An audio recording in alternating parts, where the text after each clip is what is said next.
Welcome to LOA Today. Walt Thiessen and life coach Joel Elston here. Today is Thursday, July the 19th, 2018, 8 a.m. Eastern Time, your first daily dose of happy for the day. And we hope your week is going swimmingly well, wonderfully well in this beautiful summer that we're experiencing here in the Northern Hemisphere. Of course, our friends down under, they're actually in winter right now, so our sympathy goes to them for having to deal with winter. Unless they're skiers and they love being out in the snow. In that case, we say, hooray, congratulations for you too. But well, yeah, and also they have the advantage of their toilet spins the other way. So just throwing that out there.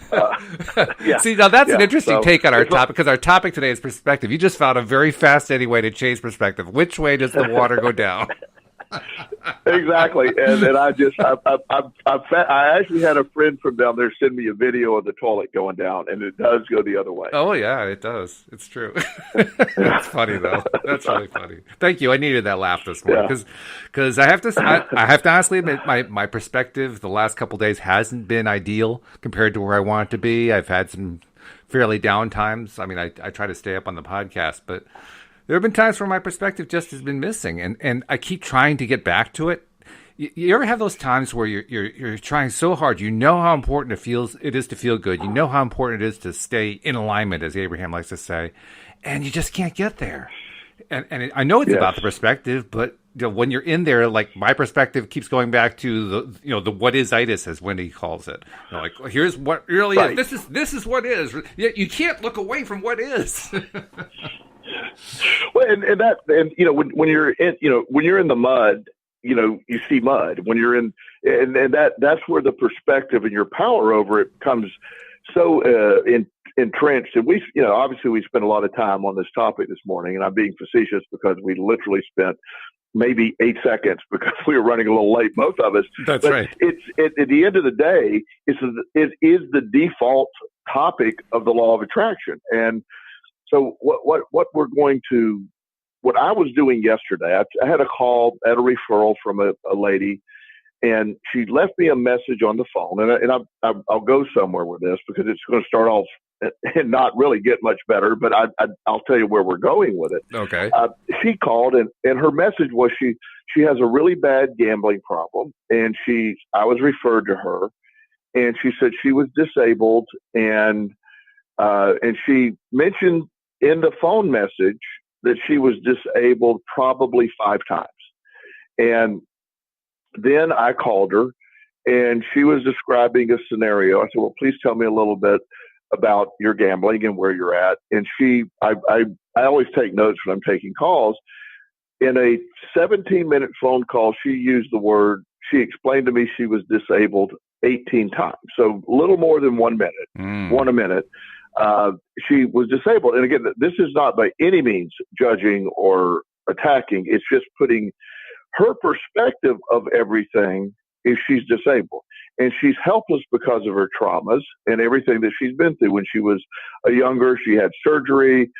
She's been overweight. She has several other issues, and she was only focused really on the gambling issue and being disabled. She's equated those two. And so her perspective was that of someone who really just is stuck in her situation with no way out, with an excuse or an explanation in her mind that this is all there is. That's all I can see. I just see trauma, and I see my gambling problem, and I'm just stuck, and I see no way out. And one of the things that I have lived in when I've been in the middle of just an incredibly bad time early in my addiction recovery, all I could see was all the destruction, all that I didn't have.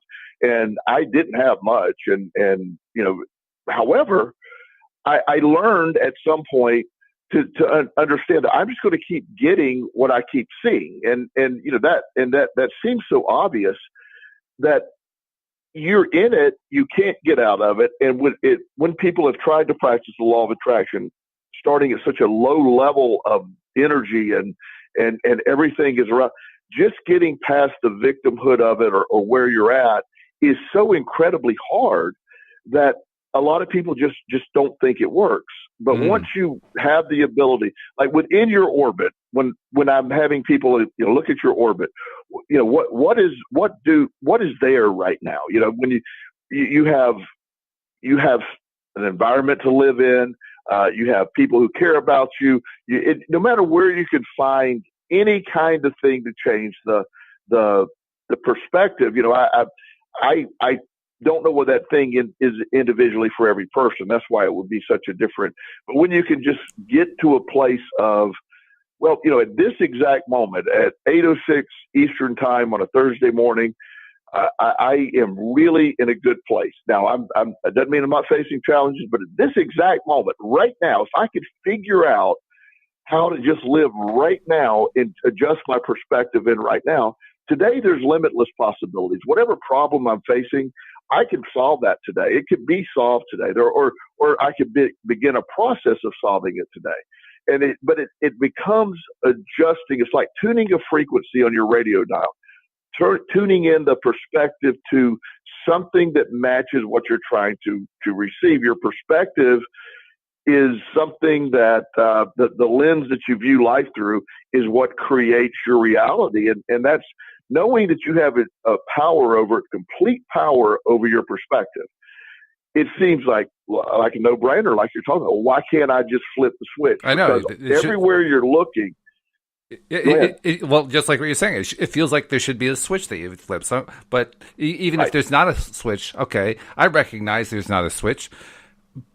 But every time I try to do something like this morning, I tried to do some journaling, which I'm not really good at because I haven't really done a lot of it. So I don't have a lot of positive track record there. And I kind of made some ground. But even as I was writing, the purpose that I've been using the journaling for has been to try to find a way to say, well, this is what I really want to have happen. This is what I could get excited about and so forth. And as I read today's entry, it was like alternating between, this is what's going wrong, but this is where it could be, and it could get really good, but this is what's going wrong, but this is where it was just like this. You could see I was stuck just the way I was writing the darn thing, So then it's a question of finding. Yeah. Well, it does. Yeah, it tells me I'm screwed up. Well, no. No, it does tell me though that I'm still allowing myself to be stuck in certain ways. And I think at this point, my reaction is I just got to do some things to just change the experience. Just something to just, I think I haven't had a chance to get a lot of exercise this year because as much improvement as I've made with my knee, I still have some issues where I can't walk as far as I was walking before.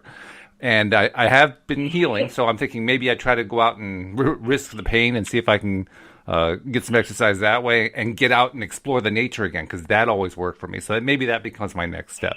But I think that's it. I have to just find stuff that has worked in the past and just do them again and just shake up my world a bit so that I'm not constantly focused on that same bad thing I don't like to focus on. Right, and then somewhere in your area, and I'm not familiar with your immediate area, but somewhere there's a place where you could go. And one of the things that I had someone do the other day, we have the James River runs right through Richmond, and it's got some beautiful areas around there. And there's a place called the Pony Pasture where it's just this big, just big open area around the river. It's got some wooded area and nice hiking trails. And there's a few places out there. And I have a person who was stuck the other day, and I said, "I'll tell you what, I'm going to give you an assignment." And I was actually seeing that person every day last week. I said, I want you to go take your iPhone and go just spike out of the pony pasture and take just nonstop 1,000 or 2,000 pictures. Just how you can just fill up the phone and just go and just spin the phone around. Just don't even look at what you're shooting at, and then come home. And I want you to go through those pictures. And then tomorrow when we meet, I want you to show me the best 3 pictures. And so he goes, well, that's sort of stupid. And I said, yeah, it is. And so I said, but you're asking how we can get better. Yeah. So I said, just either it will work or won't work, but not doing it is guaranteed not to work. So he went out there and he did exactly what he was asked. And so I got a text from him that night. And he said, I've got some really great pictures. He picked up a picture of this eagle that he didn't even know he got because he wasn't tuned into it. And so he said, so the next day we met, I said, what's your top 5 pictures? So I don't know. And I said, I didn't think he might be. He says, I have a top 20 picture. He said, that was a spectacular day. Oh, nice. And he started telling me that he looked at the pictures and it became apparent to him. He said the beauty was there the entire time. His ability to see it at that moment was not there. But by taking the pictures and then looking at it and with the concept of what did you miss yesterday while you're there? And he missed so much. There was so much. I mean, it's bright green, all the color. We're in the middle of an incredible summer, weather-wise, and we had a huge rain 2 days ago that just sort of made everything just light up in color again. And so he was able to see that, and he was just fascinated that the pictures really were the opposite of how he was thinking when he went there, because he just said, God, this is a stupid exercise. He had a really hard time till he got home and saw it. And that's putting yourself in a different environment where the vibration is different. And then, you can't really, sometimes you can't change your perspective sitting in the same chair because you're looking around and everything's equating to the same thing. Right. Whereas you put yourself in a brand new environment and open your eyes to the wonder of all that, then you're like, wait a minute. Now, I'm watching, and there's one picture that was really, really sort of got to him yesterday. There's a picture of a tree that had apparently, when it was a baby tree, another tree had fallen across it. And so now the other tree had fallen and already rotted, but the tree that survived took a quick right turn and then grew straight up into this majestic tree. And the tree didn't, he said, the tree didn't accept the fact that the other tree had fallen on it and was going to die. It just took a right turn and kept growing. Right. And he said, I got to take my right turn. I've got to. And he said, and he picked that up from the picture. Now, I didn't know what he was going to pick up from the picture when it did it, but I knew it would enforce an incredible new perspective. So every day when we wake up, your perspective that you wake up with, it could be good or bad, but like you're trying to do, like you're trying to this morning, I'm going to start writing things down. Well, it shows you where your mind's at. But by changing your perspective of when we first started doing the podcast, there were two people listening, Joel and Walt. Pretty much, yeah. There were a few others, but not many. Yeah, and I mean, at the last count, there 50 or 60,000 people have listened to, or that 60,000 listens to our show over the last little bit, and so you look at it from a different way. This has grown, and I want it to go so much further, but at the same time, look at where we are with this. Look how much benefit you get from this. So in every day, there's a gift of a new day, and I sound so cliche, and I apologize for that. But within that gift is your perspective. You get to open that gift and say, "Here's how I'm viewing the gift."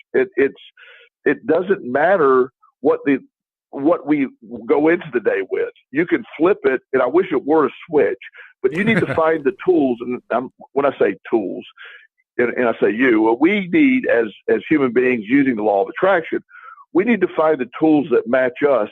And sometimes you have to get away from where you're sitting to be able to see things from a different angle. Yeah, that's true. That's true. And by the way, I love the exercise you gave to him, because when you talked about snapping pictures everywhere and told him to go look at it later, it was really clear. He was, like you said, he was going to see stuff he hadn't noticed before, because when you're in that funk, when you're in that bad place, you don't see it, even though it's out there. Even though it's there, you just don't see it. So that was a good idea. I really like that one. I may even try that one. I'm not sure how much space I got on my phone, but I might try it anyway, just to see what happens. You can, just take as many as you can. It doesn't have to be 1,000. Just go there and just do a big click, click, click, click. And the other thing from a perspective is there's a gentleman I work with in New York City. He's just in the middle of. I mean, it's all about perspective. I mean, this guy makes about $5 million a year. He has an incredible penthouse in Manhattan, and now to a lot of people that sounds exciting. It sounds like hell to me. I wouldn't want to live in Manhattan, but it's an incredible place to visit. So it is where he's at. He's in Lower Manhattan, and they have the new Trade Center. I don't know what their new name is, but it's the replacement of the World Trade Center, Freedom Tower. And so so he's there, and he's in that area, and his apartment, his townhome, basically looks out and is so close to it that he can see the building, but he can't see the top of it from his apartment. So I said, well, I was trying to give him the concept. I said, look at the top of the trade center there. And he's like, I can't see it. I go, but you can see the building. He said, but yeah. I said, can you look at the top? And so we're talking, and I can tell he was frustrated because he wanted to get off the phone. I said, just humor me. And I said, go to the top of your building and look at the top. I said, I don't have time for this. I said, yes, please. If you want to do this, please, if you're asking me to help, go. So he trudges up. He's, I don't know, to the elevator, and he goes up the top, and it's sort of a little while. And he calls me from the top, and I go, can you see the top now? And he goes, yeah. And I said, your perspective before didn't allow you to see the top of this majestic building. You changed your location, and now you're looking at this thing, which is a marvel to see. It's absolutely beautiful, oh, and just knowing the history behind it. And I said, so it's the same thing for the end of the day. You're stuck within your environment, and you've created a view that is limiting to what you can think you can see. But stepping back or stepping up or changing the way you look at it, that is your perspective. You can do that. I can go over all the things that are great in your life. I said, right, he's dealing with some stresses at work, and they're real stress. I'm not saying they're not real stress. Oh, yeah. But I said, you've always overcome these things. And in the end of the day, what matters, you have shelter, you have the ability to, the immediacy of right now is absolutely taken care of. And historically, you've always matched these challenges. So your perspective today needs to be from as far away mentally as you can. One of the meditations I do that I help people do, it's sort of a version of transcendental meditation, but it sit down, close your eyes, and try to envision yourself leaving your body and while you're sitting there and looking at yourself as high up as far as the moon, if you could, mentally, just sort of envision yourself going that. You can't see where you sit, what you can see from 100 feet up in the air or 1,000 feet up in the air. I know when I'm flying in an airplane and you're looking down and you're seeing all those little teeny cars, going down the interstate. It looks like they're doing about a mile an hour, and everything seems so calm and smooth. The rush hour over Dallas, Texas, when you fly into Dallas-Fort Worth Airport, from the height, it looks so calm and mellow. It does. Then go get in the car and see how crazy that looks. Yes, Again, it's about your perspective. And that's what figuring out just a way to change it is so exciting that you have that power. It's like the lady I was talking about yesterday. My goal for her is going to be able to help her flip the switch because she is stuck in such darkness that it all she hears, all her verbiage, all her internal dialogue is based on a view of lack or what her limitations are. And that's all she can see right now. Mm. Yeah, and I understand both of what you're saying there, both the experience of feeling like you're in the lack and the experience of changing the perspective. In fact, when you were describing the traffic in Dallas and describing the fact that or anywhere, really any major city in the U.S., and describing what happens when you see it from, not 35,000 feet, like 10,000 feet, and also what it feels like when you're in the traffic. They are very different perspectives. And it reminded me of a movie. I can't remember what the name of the movie was. It was a Pierce Brosnan movie in which he and his ex-wife are trying to track down and beat a guy who stole all their money through a shell company. And at one point, they get into a car for this rather silly car chase, and they're driving around the circle there in Paris. And she's like backseat driving, telling him, you got to get over. And you can see from you're like, I don't know, 1,000 feet away. So you have a big vista view of what's going on. And you see all these vehicles very gently rolling around this the circle there. But in their dialogue, as he's trying to get into a lane, you hear them freaking out. They're freaking out. Oh my God! Look out! Yeah. And from the viewpoint you see, it's just they're very gently moving, and it's in a completely different feeling. It's amazing. Right. And that is the contrast. That is when you're in tune or when your perspective's looking, to receive the others, the positive stuff. That's why everybody, chaos and people that are living in their own drama and chaos, and they don't have any any view of anything but their problem or where they're feeling, that's where it gets stuck. You're looking at, I forget the name of the movie, but it was a bizarre movie, and it's pretty, violent, I guess would be a good term. But one of the scenes in it was there's this big shootout this massive shootout, but yet the song that was playing was a Disney song, and it was this very upbeat. And the concept was the mom was protecting his son. She put headphones on, and he was just sitting there, had his head sort of eyes closed, listening to the music. And there's this massive shootout going on around him. Wow. And again, his perspective was, oh, there's a happy Disney song. He wasn't seeing all this stuff. Right. He was just smiling and had his eyes closed. Well, the mom is obviously dealing with just everything's falling apart world.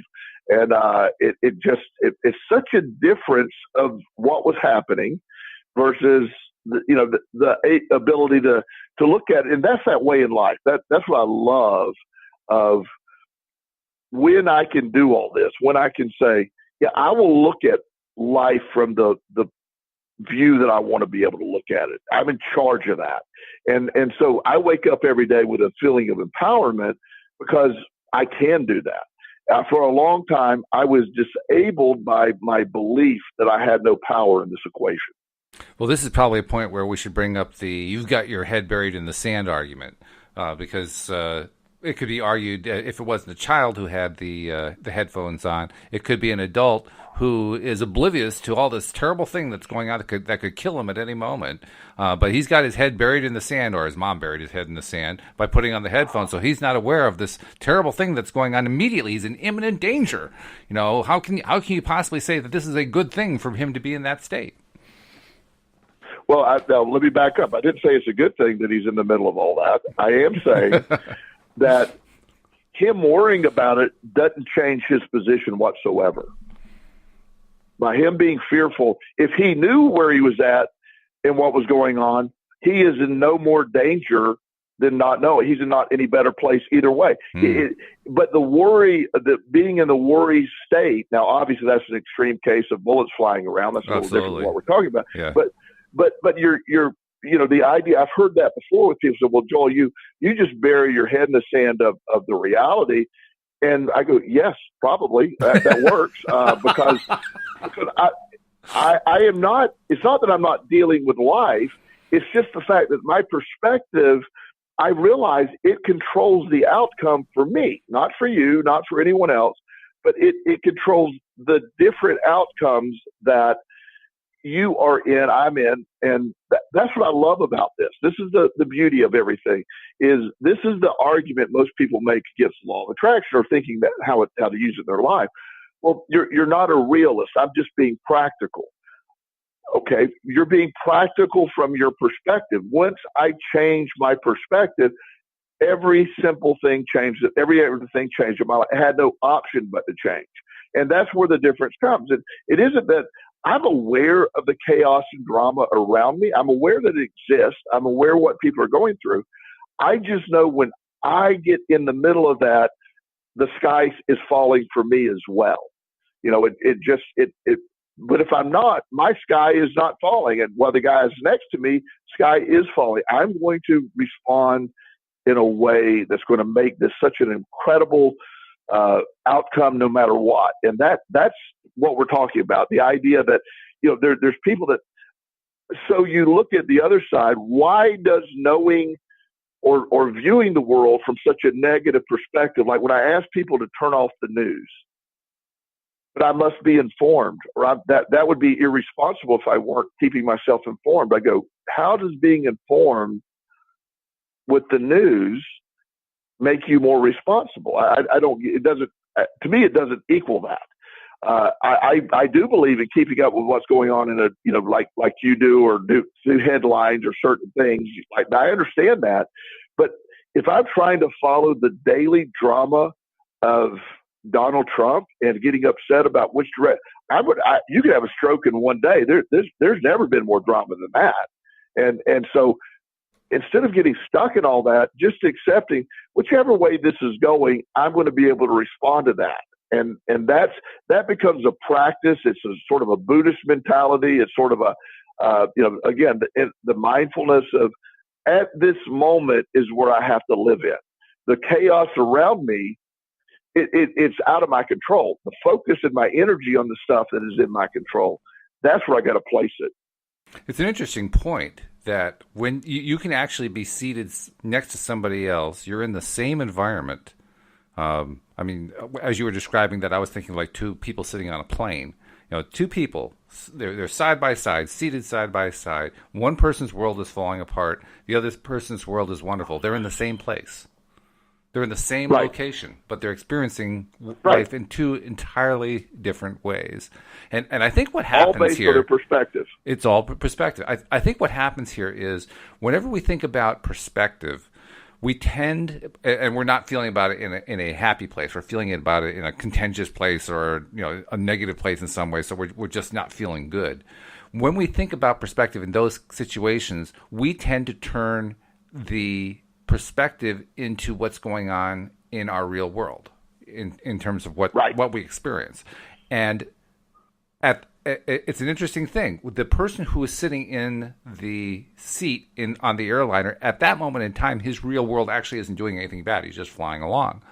Now, the person who is in a bad perspective takes that scenario and changes it into, well, what if the plane is crashing? In other words, they've taken their viewpoint of things aren't going well and turned it into an extreme situation where things aren't going well for anybody, and therefore that disproves the idea that perspective is everything.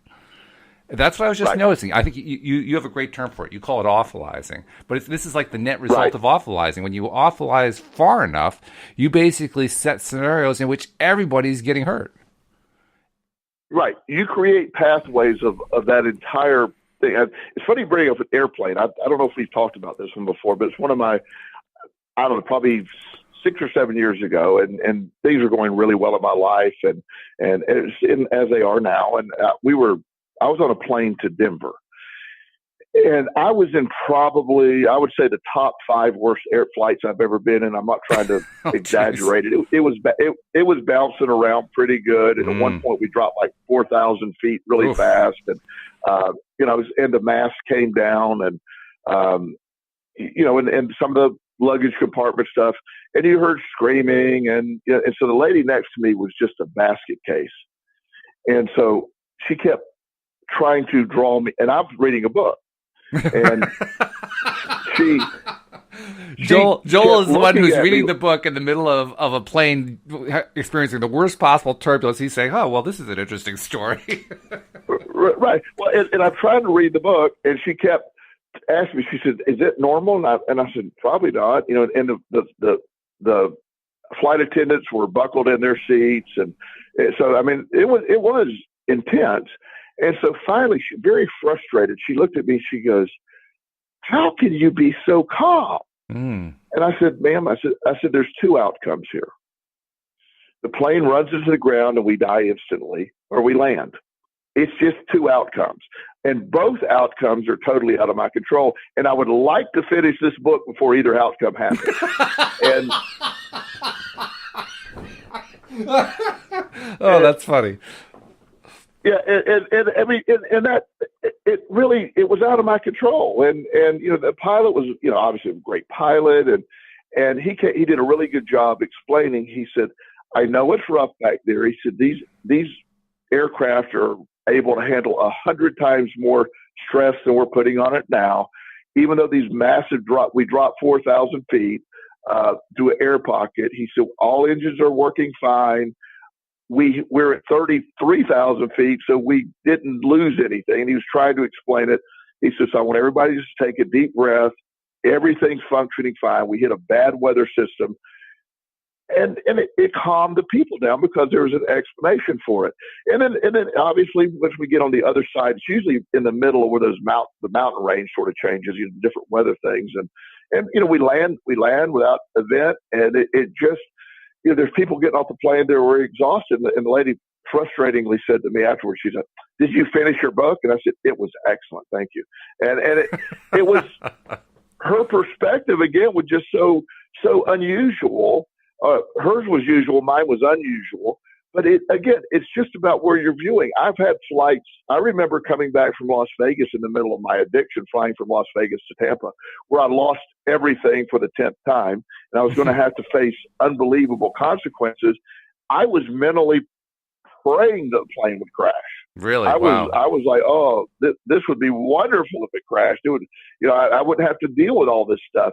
And so again, two separate flights, two separate perspectives, the same person. So you wake up today with your perspective, and you realize I can flip that switch, or I can find my switch to flip, and then it will be a different day. It has no choice but to be a different day.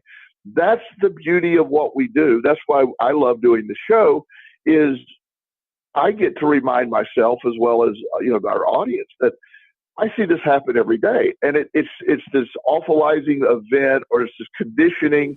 And once the negative spiral starts, everybody experiences them. And you start looking at it from, I had the weirdest thing happen, Walt, the other day. I have this corporate account that I do, and these people pay I do phone sessions with their staff, and all I do is I bill them, and they send me a check every month, and it rise between, like the 10th and the 15th, always. Mm-hmm. And I don't know why my mind did this, but I sent it, and sent the statement, and I think it was 2 days ago. I realized, that check hasn't arrived. I wonder what's wrong. I wonder if they're not pleased with my service. And I started thinking of all the hundreds of things that are wrong, that could be wrong. And what if I don't get that check? Well, the truth is, if I don't get that check, you know what happens? Nothing. Nothing changes. Everything's fine, even if I don't get it. And second, I haven't heard from him, so I know, So I called, and the lady that normally is my connect, she goes, "Oh my goodness, Joel." She said, she said, "I have no excuse." She said, "I was off the first week of July. I'm glad you called.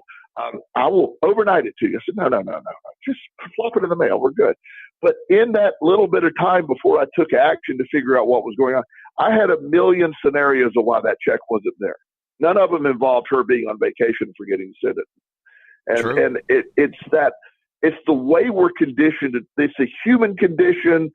It's whatever you want to call it, but we pick this up from our parents, who picked it up from their parents, and in society, it's just about what is the worst possible scenario of all this, and let me think about it.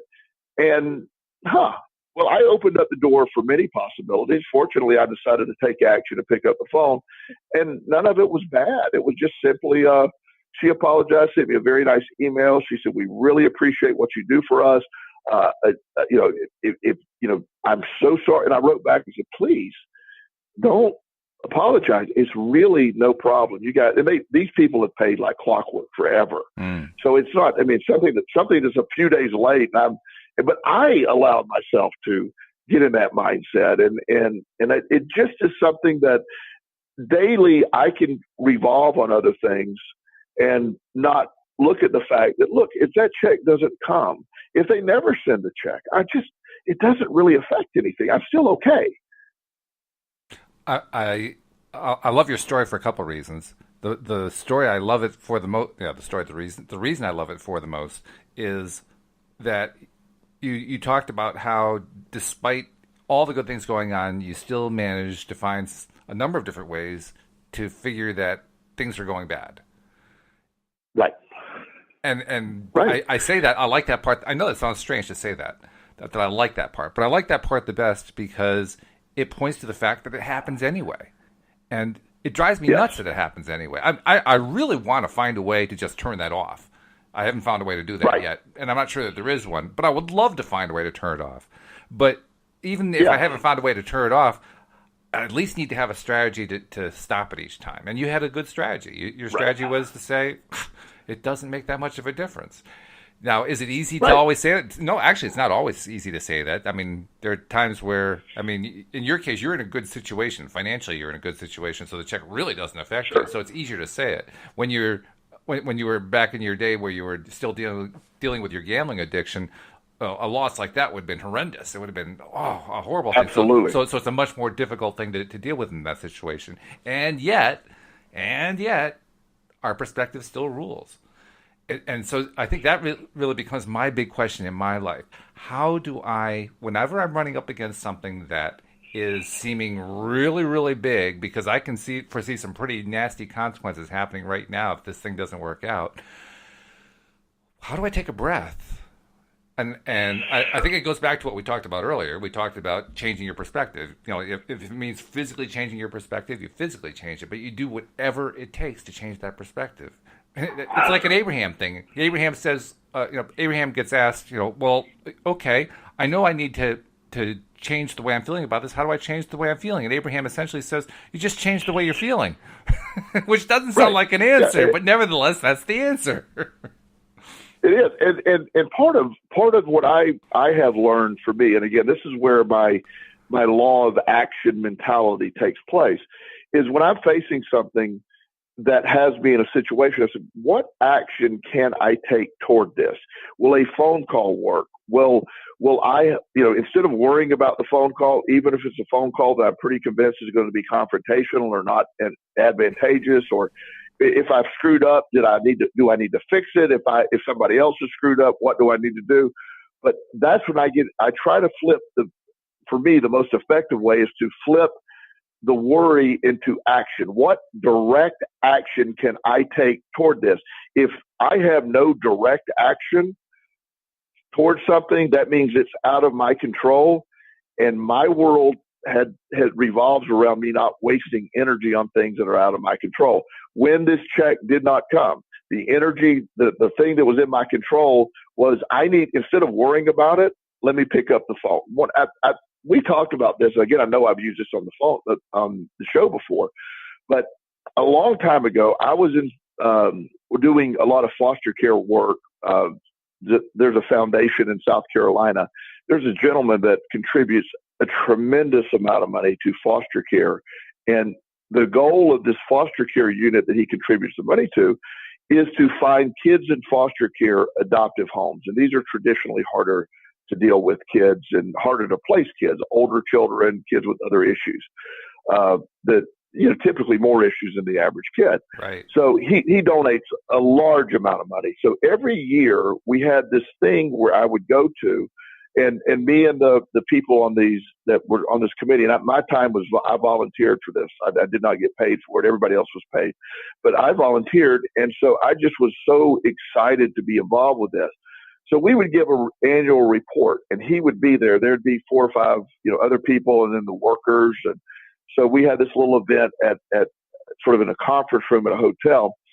And this man had the ability he's a very wealthy man, and he looked like he was always grumpy. He was always frowning, and he just had this stuffy look to him. So I give my presentation, and I'm excited about, that year, due to this man's direct funds, and efforts we were able to do, we found 15 children homes that year. Now, these are very hard to place kids, and it sounds like a minor number, but it is a large number of kids that found homes. And so I'm telling about giving updates on the home and how each child was doing, and of course I was giving the positive spin on stuff. And so as soon as I'm done, he grabs his coat, gets his briefcase, and he sort of walks out in a huff. From my perspective, I was like, "Oh my gosh, what did I say to piss him off?" And so I was very upset with that. So the next person that came up was a really nice person supposed to talk. Now this guy left. He's sort of the point. So we're talking before the next person started. And she said, "Oh my God, did you see that?" And I go, "Yeah, I pissed him off, man." She goes, No. He knew I was about to speak and he left. And I said, No. He was mad at what I said, apparently. And then the third lady comes up and she said, "Did you guys see that?" And I said, "Yeah." He took one sip of the coffee I made, and I can just tell he was furious. Wow. I said, "Wait a minute." I said, "All three of us have a view of how we made him leave." So I said, "Well, instead of us doing this, let me call him." So I called him. And I said, "Bob," I said, "I'm so sorry that I said, did we do something?" And he goes, "What are you talking about, Joel?" And he said, "Oh my goodness." He said, "No, I apologize." He said, my grandson, who has cerebral palsy, gets out of kindergarten and I forgot I had to pick him up. And I just didn't want to interrupt what you were saying, but I had to get out of there and go get my grandson. He said, I could not be more pleased with what you guys are doing. In fact, I'm going to increase my donation next year, because if we got 15 kids home this year, he said, we need a bigger, if we could do that, this is the most action I've ever gotten out of any donation. Thank you, Joel. I'm like, oh my gosh, how did I turn that into that? And, right. And again, I took this to the extreme in the opposite direction. That happens all the time. I mean, we assume other people. We look at them. We look at everything that their body language is telling us, and we filter it through our lens and our perspective. And clearly, I pissed that guy off. And it was ridiculous to be in that mindset. And I love when we're, like you're talking about, Walt, and finding the little switches. And the switch is often about what direct action can I take? And if there are no direct actions, and my action in that case was calling the guy, instead of worrying about what he was thinking all day and letting it run my day. Now, even if he would have said, I gave $1 million last year and you guys only sell 15 homes, I can't believe it. I said, that's ridiculous. If he'd have said that, I'd be like, oh my gosh, and then I would have carried that burden versus, oh my gosh, look at this. I mean, you changed the life of 15 children. You guys did. Wow. He viewed that as a great investment. And I had to learn from that, not to allow my perspective to go down the path. And even if it would have been the wrong way, even if it would have gone the other way and him being upset, I could have said, look, I volunteer 15 hours a week to this cause. I don't get any money, and I am glad to do it. And I will continue to do it, because no matter what anybody says, 15 children have a home that didn't have one at the beginning of the year. There's something I really love about that story. There are a lot of things I love about that story, because it shows how important perspective it is. It shows how easy it is to misinterpret what someone else is thinking. It shows how different perspectives can be applied to the exact same situation, perspectives that are so different that they're almost disconnected. And it reminds me of the situation I'm dealing with. It reminds me that there are people in this situation who are expressing frustrations and so forth. And so I have taken into my mind this image of these people as being frustrated individuals, which, based on the input that I'm getting, makes sense. The input tells me, yeah, they're very frustrated individuals. But what you reminded me with that story is that doesn't tell the whole tale. There is more going on in their lives than just that frustration about this one situation that's been an ongoing situation. That's not the sum total of their existence. At least I hope not. Well, right. That really changes the way things look to me, because, okay, well, this situation needs to be addressed, but that's not their life. That's what and that's one of the things I've been kind of perseverating about. This bad situation going on, it's affecting people who I care about, and oh my God, it's ruining their lives. No, it's not. It's not. That's only one piece of their lives. In fact, it also reminds me it's only one piece of my life. And yet here I am getting myself all wrapped up about one little piece of my life. There's a whole lot more going on that's actually good. Of course. Yeah. And that answer right there is you being able to view that. I've had people that have, one lady one time, she calls me and she said, I need help in this area. And I explained to her, I did not, this would be a clear pro bono case. It would be a no-brainer pro bono case. And, I had to explain to her that I am not able to put a lot of energy in this right now, but I will try to find her a solution. Mm-hmm. Now, this was a big event in her life. From my perspective, it was something that, it's not a life or death situation. And so in about 2 hours, she texted me and she said, did you find anything? And I wrote back and I said, I haven't even started. She said, well, when are you going to do this? And I said, and I'm trying to nicely say, anything I do will be a favor and I will do it, but I am not in the position at this point to do it right now.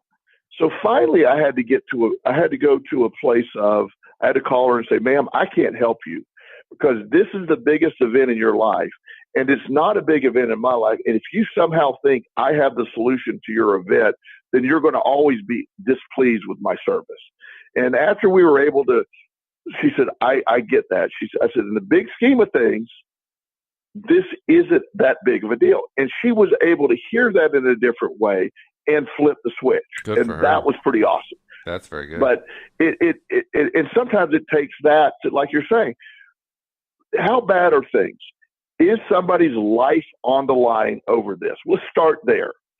Literally, are they going to die over this? No. So we'll start as it isn't a worst case scenario.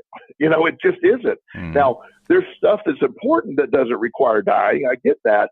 But if we start at where we're at, everything downhill, I used to love when people would say, well, Joel, things just can't get worse. I'm like, really? You don't think they can? I mean, I have evidence to the contrary. They can get worse, but it's when you believe that everything's, well, I'm in the worst part of my life and it's just not good. No, I mean, it's always a worse scenario if you allow it. And there's always a better scenario somewhere between where you believe this problem is and the reality of the problem is, there's an area you get to choose where to exist. And you're in charge of that. And that's why the topic of perspective is so awesome today. And it was a literal last second topic. But it really is powerful because it helps us see all of this that's going on. It does. I mean, and in addition to what you're talking about, for me, the big difference this podcast has been recognizing that just because I see one slice, just like you have your donor there, you saw one slice of that donor's reaction to what was going on in his life, and you drew completely erroneous conclusions about what that slice was all about. Because that's all you could see. You could just see that one slice. You saw the one reaction. And what I noticed that I've been doing is I've been seeing one reaction and assuming that's their life. Yes, absolutely. And here's if you can get a visual analogy that works well with this. I have, imagine if you, what's a great painting? Let's call the Mona Lisa. I think that's a great painting. Sure. Hang the Mona Lisa up on the wall and put your nose up against the Mona Lisa and look at it. It's probably you're not going to see much. You're going to see the color right there in front of you only. The Mona Lisa is only a beautiful, it's only a beautiful painting when you step 10 steps back and look at it to see the whole thing. Right. Looking at life or situations through a narrow band only allows you the spectrum that you're looking through. It's like different spectrums of light. You see it differently from different angles. I have literally used this in my office before. And again, I love the reactions from clients sometimes. I've had somebody sitting in the chair and about, that we can't move forward. I said, here, let's change seats. I literally put them in my chair. I go sit in their chair and they go, why? I go, we need to flip the perspective. You keep looking from it from this side. I said, let's change roles. You be me. I'll be you. And I've had that work incredible for people to say, give me the advice I need. And they're usually very accurate when they're doing it for somebody else. And that helps break it open. Mm-hmm. So a lot of times, and again, I'm very blind right now I have no idea what you're going through. So, again, we literally went on talk a minute before we went on air today. Right. So, so I don't know if this is applicable to your case, but it is within me has always been this ability to clearly see what everyone else could do and oftentimes not see what I should be able to do. So it does help me to mentally, I journal sometimes using a third party perspective journaling, I call it, where I will write myself a letter as if I'm Sigmund Freud writing me a letter, or I'm some great psychiatrist writing me a letter, or Joel, here's what you should do. And it's like, wow, he's a very bright guy. In reality, I'm just looking at it through his lens, and it makes it such I have a guy that actually uses this concept. I don't know how comfortable I'm with it. He said in his family, he'll say, okay, now, and I've worked with the entire family, the 2 teenage boys and the mom and dad, and they're having a problem. They say, okay, everybody sit down. What would Joel say here? And then they have this discussion of what Joel would say, and 9 out of 10 times they're right. And they said, okay, let's call Joel and see what he said, and I'll tell them. And they're like, yep, that's what we thought. And it's a tool that, it puts you in a position of, there's a psychiatrist from Russia a long time ago named Rifkoff. I don't know if you've heard of the Rifkoff effect. No, I haven't. It's a really, back in the 70s, it is, this guy did a study, went to Russia and looked at this, and this guy, this Dr. Rifkoff, what he would do is he would train people to not, if somebody wanted to be a musician, he would say, pick your favorite musicians, study them, meditate that you're that musician, and become them, and in your performance. And they would never practice a note, for example, of that. But if they believed enough they were there, they made music sound incredible because they were doing it through another vision. It's called the Rykhoff effect. And it's a lot of speakers, public speakers who have trouble speaking in public or have a fear of speaking, will use this technique of pretending they're someone else and, viewing it from the lens of another person. And it's a lot less stressful when you do that. So again, the ability to change your perspective is probably the greatest superpower we have, and learning to harness it in a way that you don't have to spend a lot of energy wasting it stuck in one perspective. And like you're saying, it isn't just that one slice. This isn't their life. If somebody's allowing one thing to be their life, that's their problem, not yours. That's right. Yeah, and that's the part that I was overlooking. I mean, I can't get into the details of the situation just because there are too many confidential things involved. But in general, what I've been looking at is seeing people who were experiencing frustration because of the situation. I was experiencing frustration. They're all key players in this scenario, and I, first of all, like you said, I was taking responsibility for them feeling that way, which I didn't realize I was doing. I mean, it's not like I intentionally said, I'm going to feel responsibility for how so-and-so feels. That's not what I was thinking at all. But nevertheless, there was a little piece of me that was saying, well, geez, I got to fix their problem for them, because it's affecting the overall group. And until I fix that for them, the group isn't going to get better. And again, as I say that, it sounds irrational.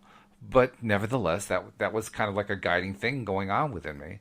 And when I combined with that with the fact that what I was seeing as their problem, as their thing that had to be resolved, was only a small piece of their life. So I had taken one small slice of their life that was negative, made it my thing to solve rather than theirs, and basically put myself into a trap that I couldn't get out of.